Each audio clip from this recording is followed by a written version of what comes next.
You are now to the point in your journey with Christ Jesus where you are ready to encounter God in a very special way. Nagdesisyon kang sumunod sa Panginoong Jesus. Malinaw po ba yan sa bawat isa sa atin sa umaga pong ito? Dahil kung malinaw po yan, itong pagkakataong ito is actually an encountering experience. When we come to the very presence of God, we encounter God and His very presence and power. Deliverance is flowing in the lives of the children of God. Dahil kung hindi, patuloy lang tayo magsisimba. Sisimba, uuwi, at babalik ulit the same kind of person. Pero kung ating naunawaan ang pagliligtas ng Panginoon, ang atin pong paglagay natin buhay sa Panginoon at patuloy na pagsunod bilang hindi lang siya tagapagligtas, kundi Panginoon na ating buhay, we will continue to experience the joy of this very journey na ibinigay ng Panginoon sa ating lahat. Opo, an encounter with the living God. Ito po ang iniisip natin for the year 2025. An encounter with the living God. They are not just words. It is actually a very powerful experience. Kung magiging makatotohanan tayo doon sa salitang encountering the presence of God, it is an everyday powerful experience with our Almighty Father God. Pakisabi sa katabi, in Jesus' name, gusto ko yan. Amen. Hallelujah. An encounter is a divine appointment with God. Ito po yung pag sinabi po natin encounter, it is a specific time in your life when God shows up. Wow, dumarating ang Diyos. Nag-a-appear ang Panginoon. Presente ang Panginoon para po sa atin. It is marked by His presence. Any encounter is marked by the presence of God, marked by His power, and marked by the deliverances na kailangan ng ating pong buhay. When you encounter God, you are forever changed by this very experience. Nagkakaroon ng pagbabago. Hindi po na parang wala lang nang nangyari. There is a great change from something, if it is something better to something best. If it is something worse, it is from the worst to what is good in the presence of our Almighty God. Ang Biblia ay nagpapahayag ng maraming pagkakataon na maraming mga tao ang nakaranas ng special encounters with God. Isipin natin sa Old Testament, just consider Jacob. Nung matapos siyang makipagtuo sa anghel ng Panginoon, doon po sa Peniel, kaya ang tinawag nga po yung lugar na Peniel, ay doon po nakita ni Jacob ang Panginoon. And yet, he was saved. Lahat ng mga tao na makakita sa Panginoon, mamamatay ka. But in that very situation, nakita ni Jacob ang Panginoon, pero he was saved from death at na-enjoy po niya. Kaya nga, matindi po ang encounter na ito na nangyari kay Jacob. After the experience, Jacob's name was changed from Jacob the supplanter, Jacob the deceiver, to Israel, the Prince of God. Ganon kakapangyarihan ang encounter ni Jacob with God. At simula sa araw or oras na yaon, lumakad siyang pilay. Dahil God touched the socket of his hip. Nung ayaw niyang bitiwan yung anghel na nakipagtuo sa kanya, sabi ni Jacob, I will not let you go unless you bless me. Ganon ka-determinado si Jacob. Ganon dapat ang bawat attitude natin. Hindi tayo papayag na matapos ang serbisyo na hindi gumagawa ng isang special na bagay ang Panginoon sa ating mga buhay. Amen? Are will not let you go unless you bless me. Ang sabi po ni Jacob doon sa anghel. Sabi niya, anong pangalan mo? Jacob po. From now on, you'll never be Jacob anymore. You will be Israel. That encounter resulted to the powerful Prince of God, Jacob, the former deceiver sa kanyang buhay. Tinanong pa nga ni Jacob yung anghel, sabi niya, anong pangalan mo? Huwag ka nang magtanong. Dahil alam ni Jacob na Diyos yun. It just appears na parang anghel, but Diyos ang nakaharap ni Jacob. Huwag ka nang magtanong. Magsimula ngayon. Tatawagin kang prinsipe ng Israel. Napakabuti po, isang malakas na palakpak para kay Jacob. Did you know na ngayon, he's part of the cloud of witnesses, witnessing each one of us. At patuloy na nagsasabi, sige, magpatuloy kayo. Ano mang balakid dyan sa daanan, magpatuloy kayo. He's trying to clap his hand, even as we worship this morning. Alam ko, sumasamba siya sa presensya ng Diyos ngayon. At gusto nating akitin natin mga sarili na patuloy ding sumamba habang tayo nabubuhay. Amen! Malakas pa rin pala ang boses ko pag sumigaw. So praise God. And God blessed Jacob indeed. Sa New Testament, person after person was radically changed as it came into contact with Jesus. Because of encountering God, sick bodies were healed. Tormented minds were set free. Blind eyes were opened. And even the dead were raised to life. There is truly no end to what can happen when a person encounter God. Kung hindi nyo pa ito nararanasan, baka mamaya ay nandiyan na si Jesus. Pilitin natin ating sariling maranasan ito dahil walang kwenta ang buhay natin without this encountering presence of our Almighty God habang tayo nabubuhay sa mundong ito. Amen! Hallelujah! Hallelujah! Although God is the one who initiates the encounter, walang ibang makakadesisyon ito. Hindi ito basta formula na gagawin natin. He is deciding the when, He is deciding the where, and He is deciding the how of it. Ang bawat isa sa atin ay may importanteng bahagi to play in the process of an encounter. Ang role natin ay to make ourselves available to God and to be willing to cooperate with Him in whatever He wishes to do in your life. Ang attitude natin must be of surrender, acknowledging Him as the Father who has the right to do with you whatever He chooses.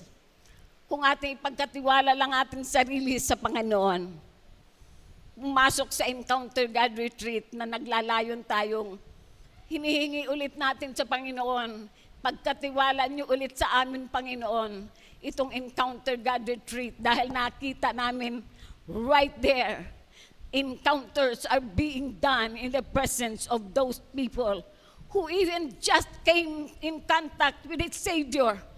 Doon mismo sa encounter, hindi kailangang napakahaba pa ang karanasan mo sa Panginoon na maging Kristiyano upang makaranas ng encounter na ito. It is for everyone who names the name of Jesus Christ, His very Savior. Ito po ang napaka-importante din po na maglaan talaga tayo ng panahon. Hindi sapat itong how many hours, 2 hours tayo dito na iniisip natin ay mahaba ng panahon to be in the sanctuary with everyone else. Napakaikling panahon pa po ito. Kaya kailangan po talagang humanap tayo ng lugar na hindi tayo nadidisturbo. Ayusin natin ating tahanan na iiwanan ng mga baktin na mayroong magpapakain. At tayo'y nakafocus doon sa gusto nating gawin para sa Panginoon. Amen!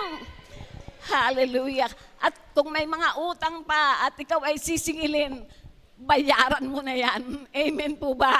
Hallelujah.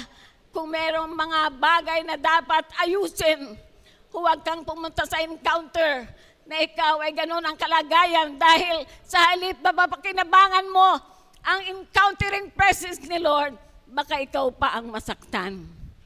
We always respect the presence of our Almighty Father God na atin pong pinaghahandaan ito. Nilalagyan ng panahon, pinofokusan, and the whole of our being ay atin pong pinapahiram sa Kanya. Hindi naman talaga atin itong ating buhay. It was just loaned to every one of us. Nakaka-focus tayo pag nag-encounter God retreat. Papasok ng Friday evening, the whole of Saturday morning and evening, at i-release para mag-worship ng Sunday.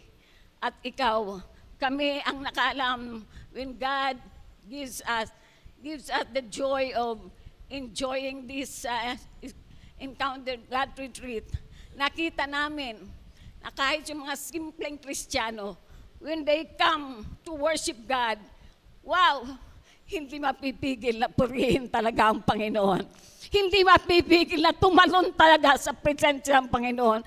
Pero ngayon, kanina habang nag-aawit tayo, sabi niya, when the world is send delight, they will dance with joy as we're dancing now. Pero wala akong nakitang Kristiyanong nagda-dance kanina. As we're dancing now. Pero ang mga anak ng Diyos dapat ay magiging halimbawa that we are really enjoying and we are really in the situation na tayo ay natutuwang-tuwa tayo sa presensya ng ating pong Panginoon. Yes, nakaka-focus po tayo. At kung magagawa natin po ito, hindi lahat na pumapasok sa Encounter God Retreat ay nakakaranas. Dahil ang makakaranas lang ay yung totoong nauuhaw dito. Yung totoong He will give everything to it para sa iyong sarili. Number one, para sa Panginoon. Number one, para sa iyong sarili. Kaya yung nagagawa po natin ito, we will have our own uniquely special experience with God. Kagaya ng mga kapatid natin sa Bible, you will never be the same again kung nakakaranas po tayo ng encounter sa Panginoon. Tayo po muna yung sumandaling yumuko at manalangin. What a great joy, Father God, na itong lugar na ito ngayong umaga ay para sa iyo. At lahat ng mga anak mong pumasok ngayong umaga ay pinili niyo, Panginoon, at we can continue to just be together in your presence. And Father, alam ko, you had been waiting and continually waiting na kami bilang iyong mga anak could enjoy the encountering, the presence of our Almighty Father God in an encounter experience.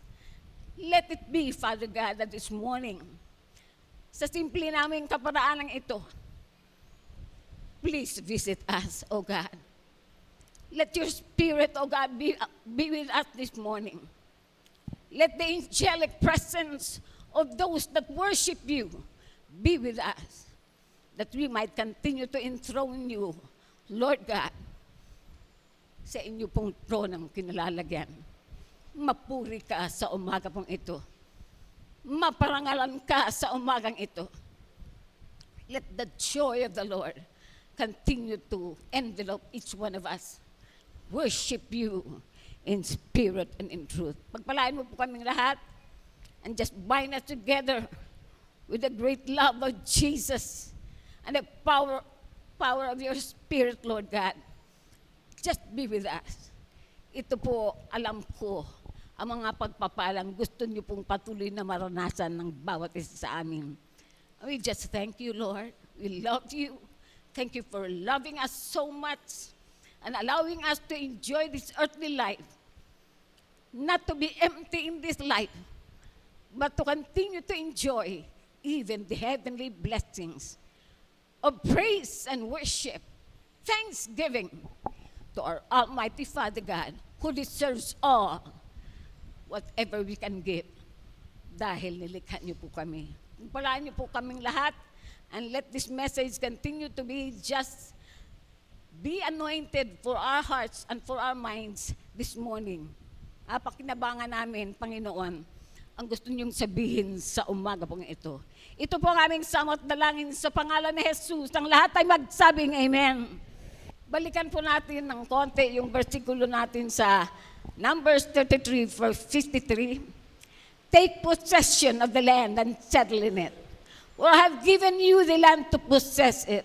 At binasa kanina ni Pastor ninyo ang Numbers 33, 50 to 56 para makita natin yung kalagayan nitong bersikulong ating kinuha. Actually, ang sabi ng Panginoon, Moses, sabihin mo nga sa mga Israelita, palayasin nila ang lahat ng inhabitants ng Kanaan. Dahil kung hindi, magiging puwing sila sa inyong mata. Magiging thorn sila on your side. Ang gustong sabihin, magiging problema ang inhabitants ito. The same way sa buhay natin. Lahat ng mga inhabitants na hindi bahagi ng ating buhay, palayasin natin para ma-enjoy natin ang blessings at pagkilos ng Panginoon sa ating mga personal na buhay. Dahil sabi ng Panginoon, if you will not, kung hindi mo gagawin, kung ano ang plinano kong gawin sa mga Canaanites, gagawin ko sa inyo. Straightforward po ang Panginoon. Masakit magsalita ang Panginoon, pero totoo ang kanyang sinasabi. So it's good to listen to Him dahil totoong mahihirapan tayong atin po siyang baliwalain. Ganito ka straightforward ang Panginoon sa mga Israelitas. Hindi niyo susundin ang bilin ko kung ano ang gagawin ko sa mga inhabitants dito sa Kanaan. Ganon din ang gagawin ko sa inyo. Mapapahama kayo kasama ng inhabitants of Canaan. Kaya, hindi, salamat sa Panginoon, nandiligtas tayo. Pero hindi ito magbibigay ng relax-relax sa atin. Dahil posibleng kung tayo po ay nagumon doon sa idea na hindi na tayo malapit sa Panginoon, mapapahamak tayong kasama ng mundong ito.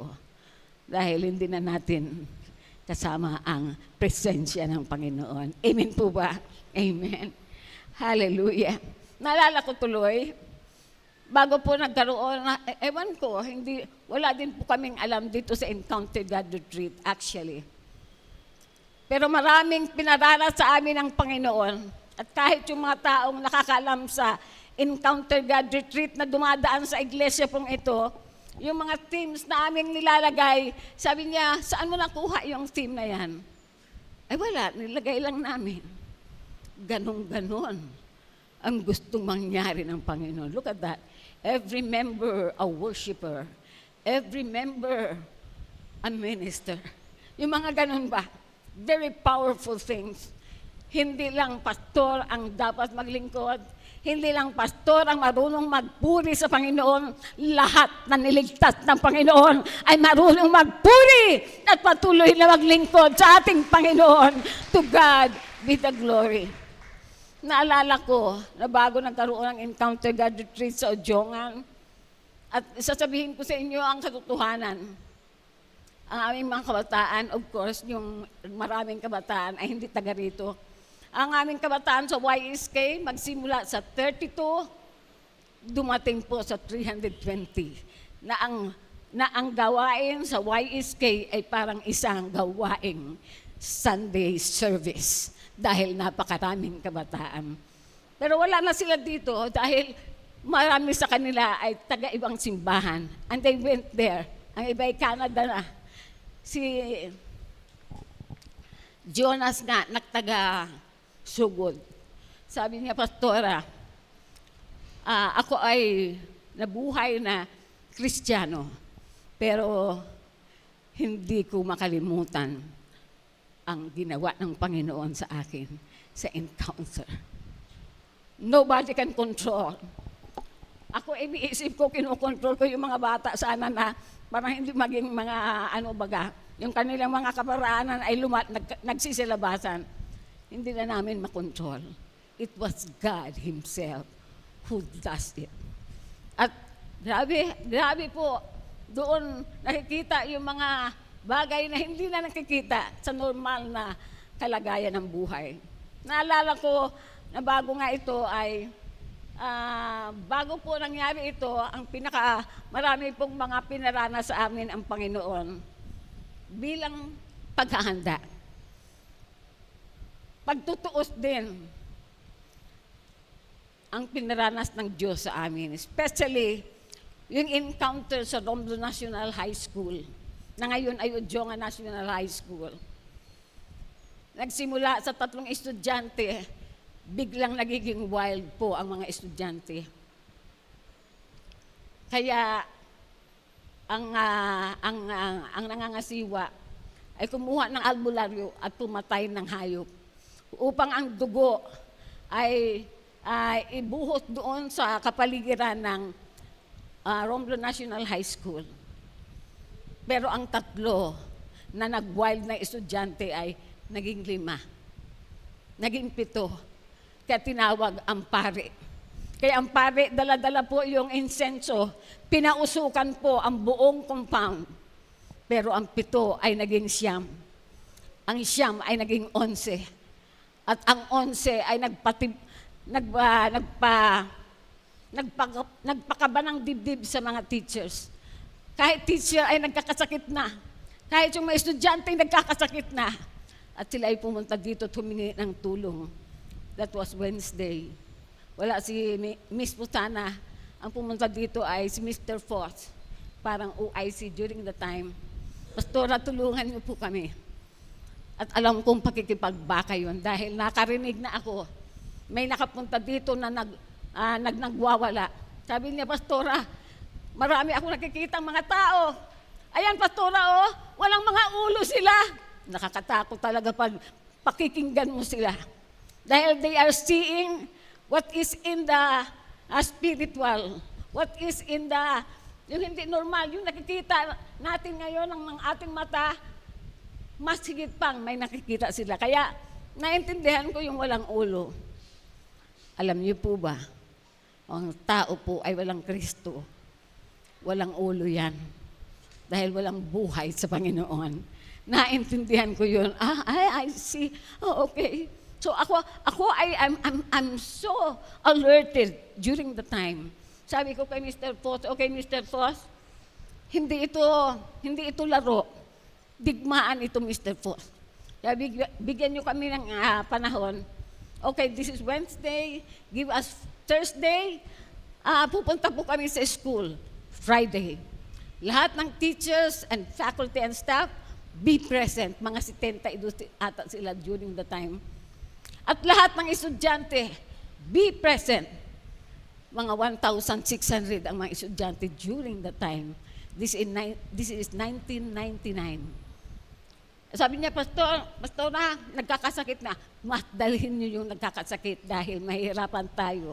Pag hindi sila maka-attend, hindi sila mapanalangin, sila ang magiging problema ulit. Kagaya ng sinabi ng Panginoon, lahat ay masumpungan na ito'y nalilinis sa harapan ng Panginoon upang malaya siyang makakilos at magministeryo sa mga tao. So, dinala nga po, salamat sa Panginoon, kami po ay nandoon. And by the way, wag nating bali-baliwalain ito. Dahil once na you like the presence of God, kung paano ang kapangyarihan ng Diyos kumikilos, matindi din ang kilos ng kaaway. Kaya kung hindi, mapapahamak din tayo. Pero natitiyak ko, if God is with you, no one can be against us. Palakpakan po natin ating Panginoon. Amen.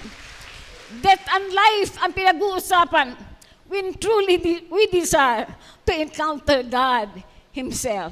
Kaya ako'y nagpapasalamat sa Panginoon. Binigyan kami ng pagkakataong ito na makita namin sa gitna ng panginginig ng aming mga dibdib at mga sikmura na bigla na lang tatawagin ka na merong inaalihan ng demonyo.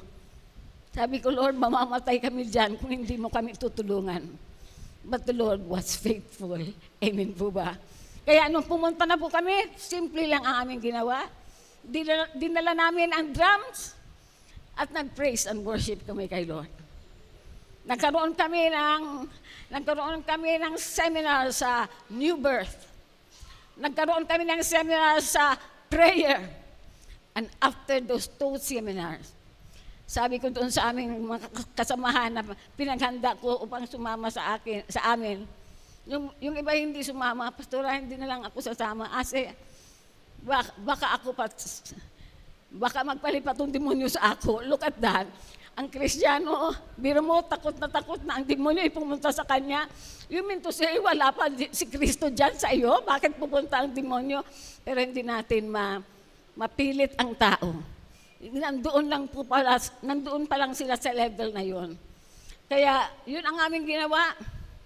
Maliit ang boses ni Pastor, kaya hawak niya ang microphone. Sabi ko, lahat ng sasama sa amin para pumasok sa mga kwarto dahil yung mga bata, pag pumasok doon sa isang bathroom, paglabas ay wild na. Nagwawala na talaga. At matindi ang pagbala. Sasaktan ka kung hindi ka maingat. Talagang naano sila na influensyahan po ng evil. So hawak ni Pastor ang microphone. Kaming lahat ay pumunta sa mga kwarto. Naalala ko si Brother Reynolds, si Brother Fabito, Brother Perlet, ay magkasama sila. Sabi ko, tiyakin natin may kasama tayo dahil baka mahirapan pag nag-iisa lang.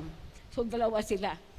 Sabi ni Brother Perlet, nung natapos na, Pastora, pagpasok namin doon sa kwarto, ginutok ako't demonyo. Sabi niya, kasi paano mo nalaman? Hindi na po ako makahinga. Ang higpit po ng aking nararamdaman. Pero sabi ko sa Panginoon, Panginoon, wala na dito si Pastor Siludyo. Wala dito si Pastora Siludyo. Lord, ikaw ang pag-asa ko ngayon. Tulungan mo ako. Habang hindi pa natatapos ang prayer, lumuwag ang mahigpit na pagyutok itong demonyo sa kanya. Ganun lang kasi ang kaaway. Parang leon yan. Pero hindi siya ang tunay na leon. Ang tunay na leon ay si Jesus Christ. Amen? He is the King. Hallelujah! Siya po ang tunay na hari. And so, wow! Ladies and gentlemen, that was 1999. Umalat dito ang balita. Walang nagawa ang albularyo. Walang nagawa ang insenso ng pari. Pero ang panalangin ng mga taga Foursquare sa Panginoon, may nagawa sa purihin ang pangalan ng Panginoon. Ladies, magsimula ng 1999 hanggang today, we've not heard anything. Pero alam niyo po, hindi lang po ang Udyongan National High School. Dinala kami ng Panginoon sa maraming karanasan. Mga demonyo ang aming nasipa pa nga ako. Grabe, hindi rin ako nakabantay ng husto. Nasipa ako pagkasipa dito sa akin noong pasyente, noong inaalihan ng demonyo. Ang sakit, parang minartilyo ito sa akin. Siguro sabi ko, ay sorry Panginoon, siguro ako ay hindi lang masyadong alerto sa iyo. Sorry po, tulungan mo ako Lord. Mamamatay ako dito kung hindi mo ako tulungan. Ganon katindi po ang ginagawa natin. But to God be the glory. Ganyan kakapangyarihan ang mga anak ng Diyos kung atin pong ipagkakatibala ang atin pong mga sarili sa atin pong Panginoon. Simple lang. Naalala ko si Brother Amaya, Ron. Pumunta kami sa Puktoy. Sabi nung teacher, principal ng Puktoy Elementary School, sa likod lang ng Brachelli. Pastora, sa tuwing pumupunta yung mga bata dito sa Pulong Kahoy, nagwawala na yung mga bata. Elementary ito, hindi high school. Elementary ito. Kaya itong Pulong Kahoy, Pastora, ay delikado dito. Kaya, salamat, pumunta po kami. Sabi ay may punong kahoy, dala na kami ng itak. Dumala na kami ng itak. Alam nyo, tumatapang pala tayo sa presensya ng Panginoon. naaalis na po yung takot. So what? Kung ako'y mamatay, mamamatay akong naglilingkod sa Kanya. So what? Nagiging matapang tayo. Sabi ni Brother Aman, aakyat na po ba ako, Pastor? kasi nga, may mga estudyante na nag-wild na doon, may mga bata. Umakyat si Brother Amar. Habang umaakyat si Brother Amar, ang lahat ng mga taong nakapaligid sa kanya are really praying. Dahil hindi kami nakikipaglaro dito. This is a battle between evil and good. This is a battle between Satan and God Himself. Pero nagpapakasalamat tayo. Ikaw, ako, tayong lahat ang gagamitin ng Panginoon even as we show kung ano ang pwedeng magawa ng Panginoon sa atin pong mga buhay. To God be the glory. Kaya napakabuti po ng Panginoon. When the Israelites left Egypt, they were headed to a land especially prepared for them. This promised land was a wonderful place, full of blessings and prosperity. But in order to enjoy it with all the benefits, the Israelites had to actually walk in it and possess it. Ganito din sa ating buhay at sa ating journey na pinasimulan natin sa ating pagsuko ng ating buhay sa Panginoon. Iniwan na po natin ang Egypt. Iniwan na po natin ang mundo. Bakit po nagmumulto-multo ang mundo ngayon? Naramdaman niyo po bang nagmumulto-multo talaga ang mundo? Nagagapi pa rin tayo ng mundo? Wag tayo magpagapi. Grabe ang pagkatawag ng Diyos sa ating lahat. Very special. God has so much waiting for you, and He wants to give it to you, but you're going to possess it, just like what the Israelites have done in Canaan. Nung itinalaga natin ating buhay kay Kristo Jesus, naging beneficiary tayo ng lahat ng rights and privileges na Kanyang pinagtagumpayan doon sa kamatayan niya sa krus. This is the promised land of your faith. Ito yung promised land ng mga anak ng Diyos. Yung mga privileges, yung mga encountering miracles na ating naranasan. Nung naging anak tayo ng Diyos, you become an heir to heaven and its riches. Romans 8:17 says, now if we are children, then we are heirs, heirs of God, and joint heirs with Jesus Christ. Kung ikaw ay tagapagmana ng anumang bagay dito sa mundo, ang mana mo ay nakatala sa last will and testament. Na nagtitake effect lang sa oras na mamatay yung magbibigay ng mana sa inyo, di po ba?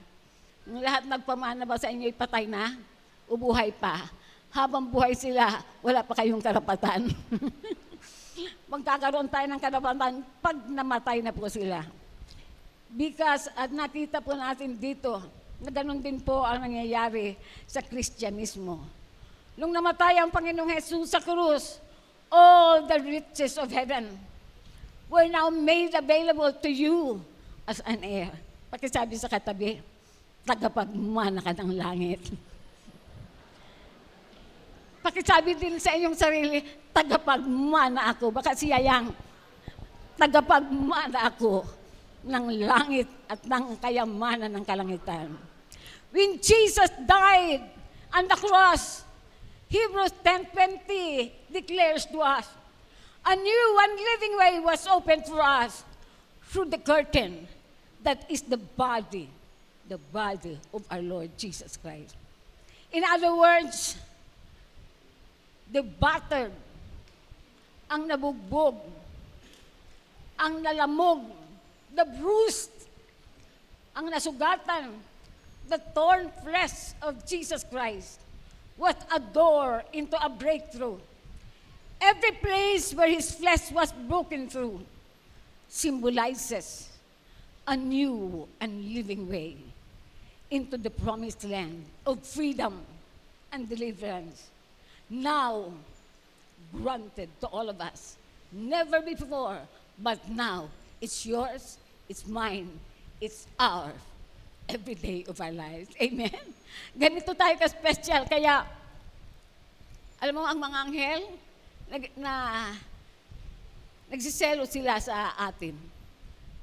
Panginoon, bakit ganun katindi ang pagmamahal mo sa tao ay tumatalikod naman sila, hindi ka pinapansin? Di po ba nga tayo, hindi ganun tayo katindi ang ating pong commitment, ang ating pong pagsunod, ang ating paglilingkod, ang ating buhay. Ay hindi ganun nakakatuwa, hindi masyadong nakakatuwa sa presensya ng Panginoon. Kaya ang mga anghel, nagsiselo sa atin. Sabi ng Panginoon, ano man ang mangyari, mahal ko sila. And I will do everything that is best para sa mga tao sa kasanglibutan. Ikaw yun at ako. To God be the glory. Amen. Hallelujah. Nakakaiyak. Amen. Hallelujah. Because He died, you can have eternal life. Wow. Dahil namatay na si Jesus, ang kamatayan niya ay nagkuha ng eternal na buhay para sa akin, para sa iyo.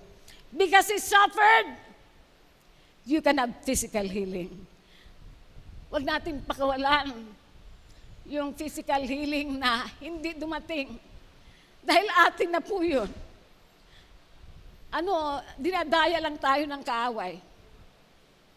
Sinisiraan. Ginagawang walang kwenta ang mga salita ng Panginoon. Ba't tayo bilang anak ng Diyos, manindigan tayo dahil meron po tayong manahin sa presensya ng ating pong Panginoon. Because He was wounded and His heart was broken, you can be whole again.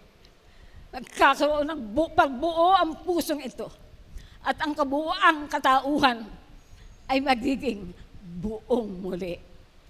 Habang tinitingnan natin kung anong nangyari sa Panginoong Hesus, doon sa krus ng Kalbaryo, nagiging maliwanag sa atin ang larawan kung ano ang binili niya para sa atin bilang tagapagmana ng langit. Kaya nakakatuwa na malaman natin ngayong umaga. Kaya itong sinasabi ko sa inyo ngayong umaga has been grouped into 4 main areas ng buhay mo, ng buhay ko. Tingnan po natin itong 4 na areas na ito. At ang pinag-uusapang 4 areas has to do with healing for your body. Lahat ng mga may sakit, itaas ang kamay.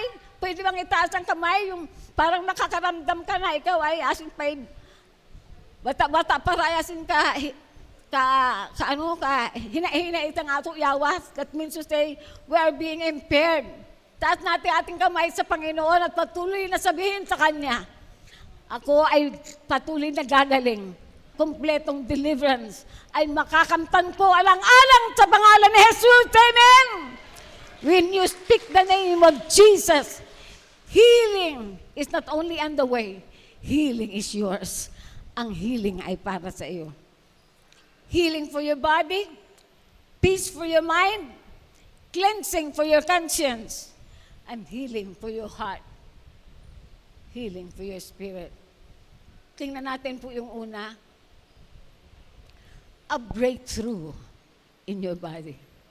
Alam niyo po ba, pag pinag-usapan ang breakthrough, huwag nating unahin po yung mga breakthrough ng finances. Unahin po natin itong ating sarili. Dahil yung finances, those are just following blessings. Pero ang breakthrough ay nangyayari sa tao, sa iyo at sa akin. Yun ay utusan lang nating dumating. Pero only God will do that. Amen po ba? Huwag nating unahin na lumaki ang ating pera muna. Ayusin muna natin ating buhay. Amen?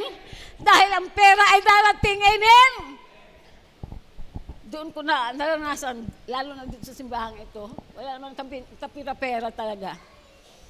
Tanong nila, magkano pera niyo, Pastor? Ano nagpatayo kayo? Parang alam ko 300,000. Kulang pa. Kaya nung naging 1 million yun, nag-foundation kami. Hindi pa nga, hanggang foundation lang. Wala nang pera. Kaya it take 8 months ulit. Nagpang Itong mga halimunon ay nagpangtinubo eh. Siling mga tao, kasa-kasa kasi. Biro mo yan. Masakit. Sa halip na sabihin, thank you, Pastora, for you are bold enough. Nasa gitna ng napakaraming tao, kahit ikaw ay mapahiya, you are doing it for the Lord. At hindi tayo pababayaan ng Panginoon. He will steer the whole world kung tayo po ay kumikilos ayon sa Kanya. Kanyang iikutin ang buong mundo para sa iyo, para sa kalooban ng Panginoon. Walang hindi kaya ang Panginoon, especially when you move with Him. Hanggang natapos, may 300,000 pa rin kami Brother Ron, hanggang natapos, sa loob ay may 300,000 pa rin. Kung pinasimulan ay meron pa rin. Sabi, ngayon po, nakikita ko hindi lang 300,000 million ang pinag-uusapan. Dati-dati,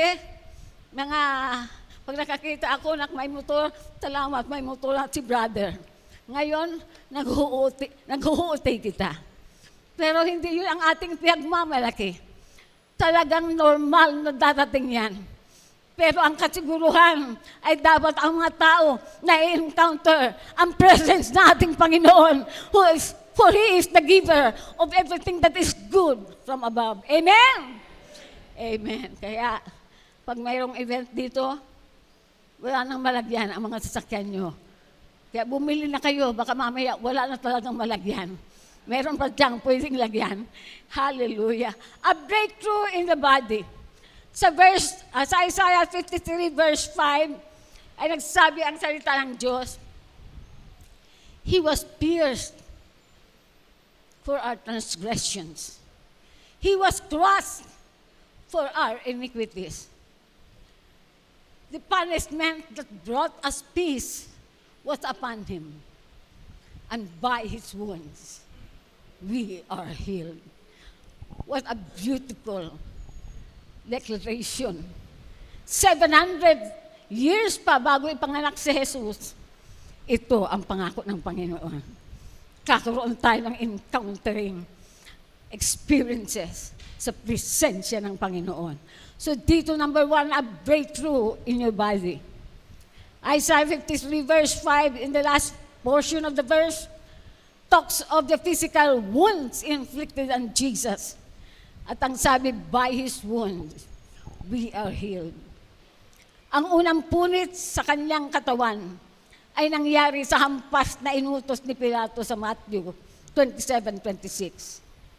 Then He released Barabbas to them. But He had Jesus flogged and handed Him over to be crucified. Sa pagpayong ito, ang Roman army ay may panghampas na may mga tingga na nakabit sa bawat hibla ng pamalo. Kaya pag bumagsak sa likod, sa laman, sa likod ng ating Panginoon, humihiwa sa laman at naglalaylay na parang mga ribbon. Ang biktima ay tinatali at pinapalo ng maximum na 39 ang terribling pamalo pag ikaw po ay naparusahan ng crucifixion. At nagkataong the worst punishment ay ibinigay sa ating Panginoong Jesucristo. Hindi siya ang nagkasala, ikaw at ako ang nagkasala. Pero tinanggap niya yon para sa kanyang sarili. Kaya tinali siya sa poste, tinali ang kamay, ang paa, at hindi makagulapay. At ang pamalong yon ay ini-isway ng army. Ini-isway ng Roman legionnaire.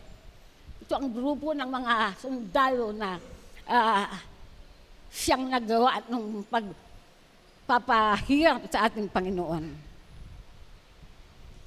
Grabe po ang tunay na naranasan ng ating Panginoon. Because Jesus endured this agonizing flogging, the price was paid for your physical healing. Kaya habang nag-aaral po ako nito, sabi po ng Panginoon, bakit hindi nyo natatanggap ang healing? Dahil kung minsan, mababaw lang ang ating pagkaintindi. Hindi natin nabibigyan ng husto. Buhay at kamatayan ito.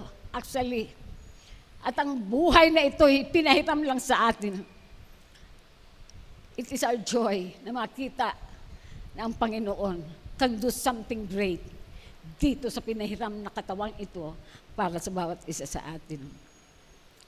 Mula sa likod ng ating Panginoong Hesus, umaagos ang dugo para sa kagalingan ng ating katawan.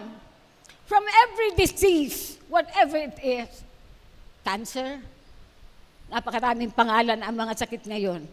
Whatever is the name, mas makapangyarihan ang ginawa ng ating Panginoon. Palagpakan po natin ating Panginoon. From every disease, affliction, or condition, inilarawan ni Pedro ang kaisipang ito na nagsalita siya ng ganito. He himself bore our sins in his body on the tree, so that we might die to sins and live for righteousness. By his wounds, you have been healed. Ito po yung nasa Pedro po. Sickness was paid for on the cross. And as an heir with Christ, you have the right to walk through that open door and receive the inheritance of healing. Sabihin natin sa Panginoon, Panginoon, hindi talaga ako, hirap talaga po ako. Tulungan mo po ako. Sino kayang Diyos ang hindi tutulong? He will never allow a tick of a second na ikaw ay nasa pain. He will always do something para sa iyo, para sa akin. Kaya huwag tayong tumigil. Huwag tayong mag-give up. Let's say to God, ikaw lang ang aking pag-asa, Panginoon. Of course, kung may inaalok minsan ang mga anak na dadalhin ka sa doktor, huwag din tayo magsabing, ayoko magpa-doktor, bahala na ang Panginoon. Blessing din po yun. Si Pastor, ang himala ay nangyari, nasa lung center of the Philippines kami. So pumunta kami sa doktor. Hindi hadlang ang doktor doon sa gustong gawin ng Panginoon sa iyo at saka sa akin. Amen? Yung bukol na nasa kanyang baga, nagiging daan ng pagsuka ng dugo na napakarami ay sinilip. In much prayer, wala nang nakitang bukol. Ay sana yung bukol? Natingaya tuloy ang doktor. Nagkuha ng 2 films dito. Pagdating doon ay nagkuha ng isa pang film, 3 films ang nandoon. At malaki yung bukol na nandoon. Nag-i-issue ng blood. Buhay na blood from the body. Pero nung sinilip, wow! Wala na doon ang bukol. Sa purihin ng Panginoon. Alam niyo po ba kung bakit wala na doon ang bukol? Kasi uya na kami kakukwartang raya. 10,000 lang ang dala namin. Ay kung magpapa-opera yun, ay hindi yung 10,000. Saan ka kukuha ng pera doon? Nagsisimula pa lang kami dito. May 21 akong dinala ng Panginoon dito. July 29, 1994. Nangyari yun. Ang kahabagan ng Diyos. Ang pag-ibig ni Lord. Kahit hindi pa tayo mga perpektong tao, sino ba ang perpekto dito? Wala. Lahat tayo nagkukulang. Lahat tayo nagkakamali. Lahat tayo nanghihina. Pero mahal tayo ng Panginoon. He will never allow you to suffer what is not necessary. Kung meron lang suffering, merong purpose ang Panginoon doon sa suffering na yon. Ladies and gentlemen, that body, this body, the temple of the Holy Spirit, at hindi niya hayaang patuloy na may sakit ito. Amen! A breakthrough in the body. Ang solusyon, panghampas kay Jesus, the whip. Another breakthrough para tayo at para sa akin ay matatagpuan din po doon sa verse, nandun pa rin po sa Isaiah.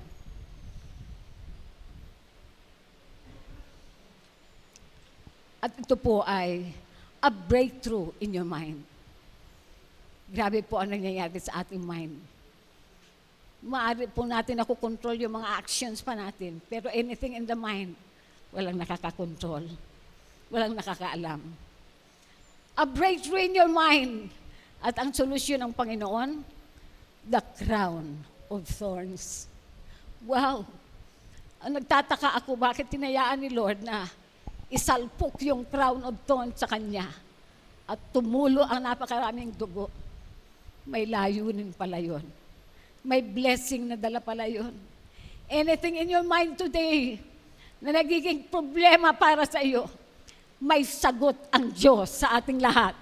The crown of thorns ay Kanya lang nilagay sa Kanyang ulo para ang lahat ng mga ideyas, mga lahat ng mga kaisipan, whatever it is, ano man po ito, ay po pwede nating malampasan. Whatever it is, worry, anxiety, pride, depression, lust, greed, name it, is in your mind.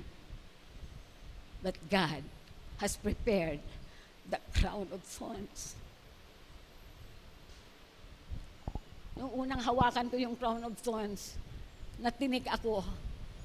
At ang hapdi, isang tinik lang. Pero yung crown of thorns, sinalpak sa ulo ng ating Panginoon. Wala kang narinig na ungo lang ang narinig mo mula sa Panginoon. Christ wore the crown of thorns to bring breakthrough in the area of your mind. Kung paano ang thorns ay bunga ng sanga. Our mind bears the fruit of worry, anxiety, pride, depression, lust, and greed. Greed, I mean.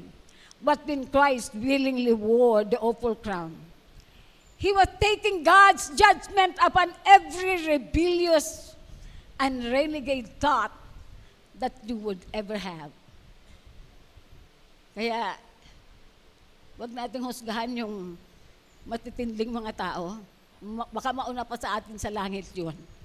Dahil, kung minsan, dahil sa sobrang kanilang kasalanan at masamang ginawa, madali silang lumapit sa Panginoon at magsisi. Ay tayong parang kunti lang yung ating ng kasalanan, hindi natin napapansin. At hindi tayo nagsisisi. Kaya baka maunahan pa tayo. Kaya let's continue to just love everyone. Help everyone. Pray everyone. And receive from God the blessings due for you. The blessings due for each one of us. 2 Corinthians 10:5 says, casting down imaginations and every high thing that exalted itself against the knowledge of God, and bringing into captivity every thought, the obedience of Christ. Alam mo, pag may problema po tayo sa ating mga kaisipan na parang hindi nga natin makokontrol kung minsan, di ba? Nakaisip na tayo.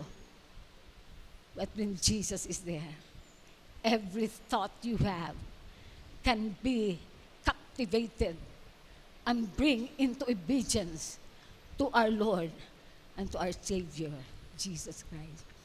Ang pangatlong breakthrough ay makikita po natin dito sa the same thing. Ang sabi po ng Panginoon, He was pierced for our transgressions. Sa first part ng verse. A breakthrough in your conscience. Konsyensya. Kung meron pang nakakawalang mga kasalanan, madalas sa mga Kristiyano ay konsyensya. Dahil hindi ito nakikita. Binabantayan natin yung ating mga ginagawa dahil nakakahiya. Baka may nakakita. Natatakot doon tayo sa mga may nakikita. Pero itong conscience, walang nakakakita. Only God and you. Each of us has a long list or record of our failures, weaknesses, and shortcomings. They are called the transgressions. Si Jesus doon sa krus ay nabayubay. Ang dalawang kamay dito at doon sa kabila, ang dalawang paa. Sa bawat kamay ay may nails. Ang solusyon doon sa konsyensiyang problema has to do with the nails. Grabe po. Alam niyo po yung kanyang kamay, hindi ko alam kung bakit alam ni Isaiah ito. Na parang kinukonek niya yung idea ng nails, yung butas ng nails sa kamay ng Panginoon doon sa transgressions natin. Pero it has been found out na ang listahan ng iyong kasalanan ay ganun kahaba doon sa kamay ng Panginoon. Magsimula doon sa dulo hanggang dulo. And they were nailed to the cross. Kasama po yung transgressions natin. Kasama po yung listahan ng lahat ng ating kasalanan. Listahan ng lahat ng weaknesses natin. Listahan ng lahat ng kahinaan natin. Nakataya doon. Right through the wood. Kaya nung ang kanyang kamay ay pinako doon. Pinako din ang bawat kasalanan. Pinako din ang lahat ng kahinaan. So ang lahat ng transgressions, the Bible says He was pierced for our transgressions. At nakita po natin na talagang nangyari po ito between Christ's hands and the cross was the least of your sins symbolically. When the nails went through His hands, they also pierced the least that was between His hands and the wood of the cross. Colossians 2:14 says, He canceled the record that contained the charges against us. He took it and destroyed it by nailing it to Christ's cross. So each and every sin of your past has been paid for. The record of your transgressions has been concealed. Your sins were like a certificate of debt. Parang certificate ng utang that has been now marked, paid in full. Binayaran lahat na ating Panginoon. Wala bang malakas na palakpak dyan para sa bawat isa sa atin? Because of what Jesus Christ endured on the cross, lahat ng kasalanan natin has been paid full by God. You don't have to feel guilty and condemned for your sins because the nail-scarred hands of Jesus bore your guilt so you could go free and go to sleep with a clear conscience. Matutulog tayong hindi tayo babangungutin dahil wala tayong tinatagong kasalanan. Dahil nakansila na ang lahat ng ating kahinaan sa harapan ng Panginoon. And lastly, the fourth breakthrough for your life and for mine is a breakthrough in your heart, the spear. Kung yun ay nails ng ating transgressions sa ating namang puso, sa ating kaluluwa, the spear was there. Ang ginamit ng Panginoon ay spear. Back in Isaiah 53 verse 5, the Bible says that Jesus was crucified for your iniquities. Ang sabi doon sa ibang version, Jesus was crushed for your iniquities. Nadurog ang puso ni Jesus and broken by the weight of iniquity that He carried for all humanity. Nung si Jesus ay yumuko, kumbaga sa dyunganon ay nagyungay-ngayi, dapat ay babaliin ng sundalo ang kanyang paa. Dahil yun ang ginawa sa dalawa. Binali ang paa ng isa, binali ang paa ng isa.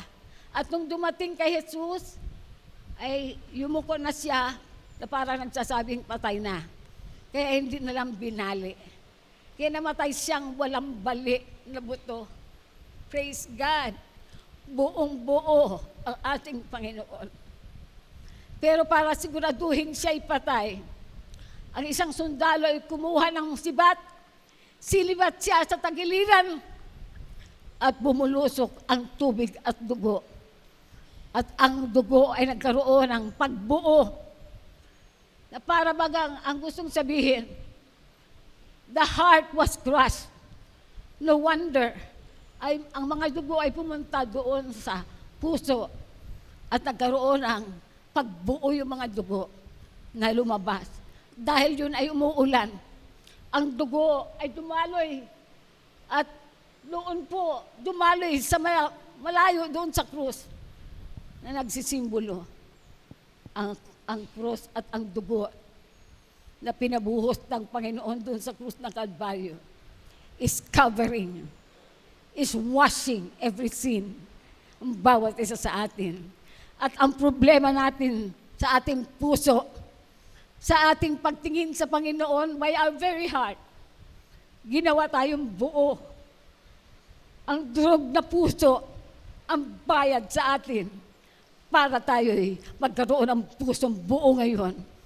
Masarap magmahal pag tayo po ay walang nararamdaman.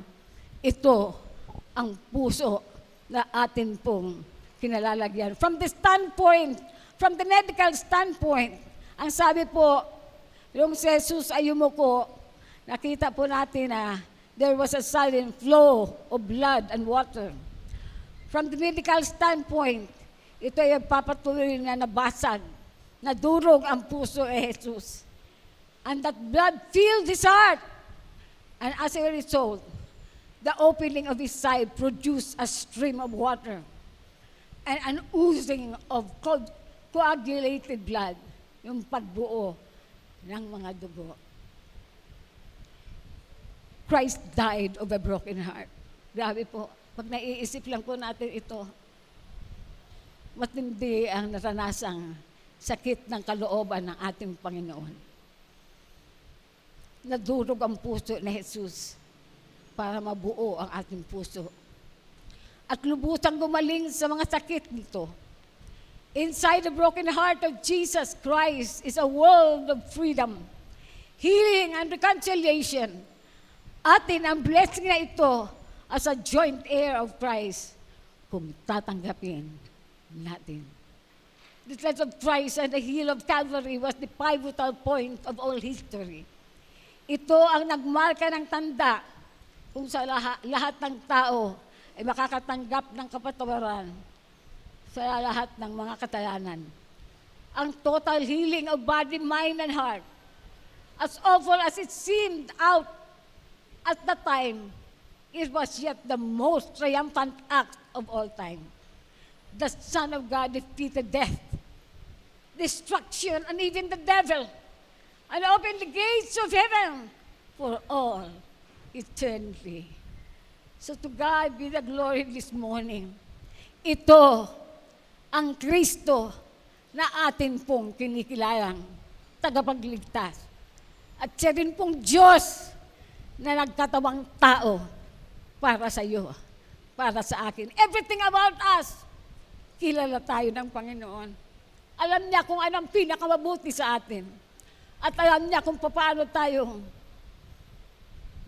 katatagpuin, kausapin, pakikitunguhan. This is Jesus Christ. Many people today conceive of the scourging as a mere beating with a whip-like object. In a sense, this is true, but it is like comparing an electric shock to a lightning bolt. The whip often had multiple tails with sharp objects such as metal or bones tied to each end, causing multiple lacerations with every stroke.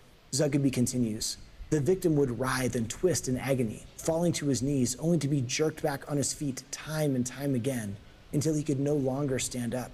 The victim's breathing would be severely affected because the severe blows to the chest would cause excruciating rib pain every time he attempted to take a breath. Though scourging was terribly painful on its own, it also added to the crucifixion agony. When the victim was affixed to the cross, the wounds from scourging would be reopened. Moreover, people on crosses constantly shifted their position, and any movement on the course beams would aggravate their fresh wounds. Perhaps this can help us think about a passage from Isaiah 53. Christ was pierced for our transgressions. He was crushed for our iniquities. The punishment that brought us peace was on him, and by his wounds we are healed.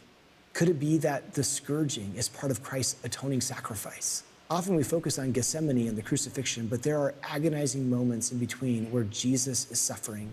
And as Isaiah says, with his stripes, or by his wounds, we are healed.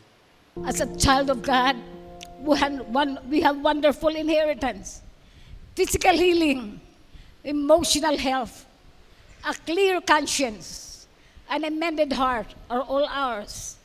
As an heir of heaven, patuloy nating tingnan sa ating sarili. Look back to the cross each day of your life. And thank God anew for what Jesus suffered for you. Look to the cross and see the great love He has for you. Look to the cross and be healed, body, mind, and spirit. Look to the cross and be set free.